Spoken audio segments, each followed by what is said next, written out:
Hello guys, మన ఇంటి రుచిరాకి స్వాగతం. ఈరోజు మన ఇంటి స్పెషల్ చేపల పులుసు. ఇది ఆంధ్ర తెలంగాణలో చాలా ప్రత్యేకమైన వంటకం.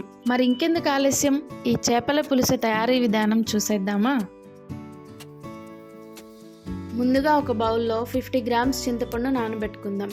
మనం తీసుకున్న ఈ 1 kg చేపలకి 50 గ్రామ్స్ చింతపండు సరిపోతుంది.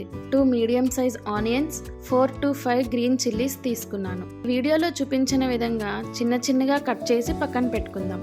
మనం ముందుగా ఉప్పు, పసుపు వేసి కడిగి పెట్టుకున్న ఈ చేపలని ఒక వెడల్పాటి కడాయిలో తీసుకుని అదే కడాయిలో కట్ చేసి పెట్టుకున్న green chillies, onions, 3 table spoons కారం, రుచికి సరిపడా సాల్ట్, 1 టేబుల్ స్పూన్ పసుపు, 1 టేబుల్ స్పూన్ ధనియాల పొడి, 1 tablespoon ginger garlic paste, 4 tablespoons oil. Non veg కాబట్టి ఆయిల్ ఎక్కువ తీసుకుంటే చాలా టేస్ట్గా ఉంటుంది. వీటన్నిటిని చేప ముక్కలకి బాగా పట్టేలాగా కలిపి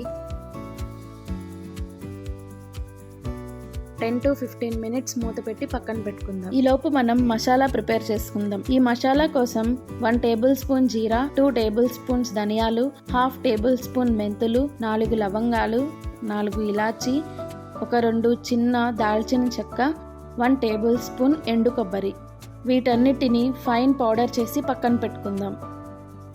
మ్యారినేట్ చేసి పక్కన పెట్టుకున్న చేపలలో స్టార్టింగ్లో మనం చింతపండు నానబెట్టుకున్నాం కదా, గుజ్జులా చేసి ఈ గుజ్జుని ఈ చేపల మిశ్రమంలో వేసి 2 గ్లాసుల వాటర్ పోసుకుని వీటన్నిటినీ మరోసారి కలిపి స్టవ్ మీద పెట్టుకుందాం. చేపల పులుసు ఎప్పుడూ కూడా లో టు మీడియం ఫ్లేమ్లో పెట్టుకునే ఉడికించుకోవాలి.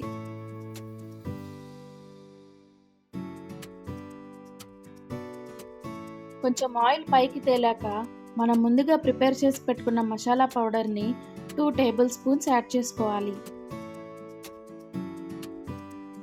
మసాలా యాడ్ చేశాక గరిటె పెట్టి అస్సలు తిప్పకూడదు అని గుర్తుపెట్టుకోండి.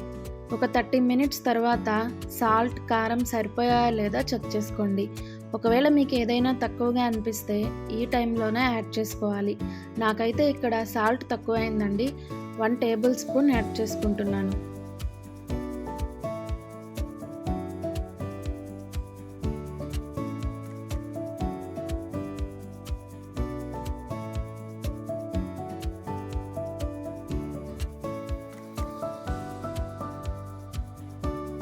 వీడియోలో చూపిస్తున్న విధంగా ఈ కన్సిస్టెన్సీలో ఉన్నప్పుడు ఒక గుప్పెడు కొత్తిమీర వేసుకొని స్టవ్ ఆఫ్ చేసుకోవాలి. అంతేనండి, మన ఎమ్మీ స్పైసీగా ఉండే చేపల పులుసు రెడీ అయిపోయింది. ఇంకెందుకు ఆలస్యం, మీరు కూడా ట్రై చేసి టేస్ట్ ఎలా ఉందో కామెంట్ చేయండి. లైక్ చేయండి, షేర్ చేయండి, సబ్స్క్రైబ్ చేసి మమ్మల్ని సపోర్ట్ చేయండి. Thanks for watching.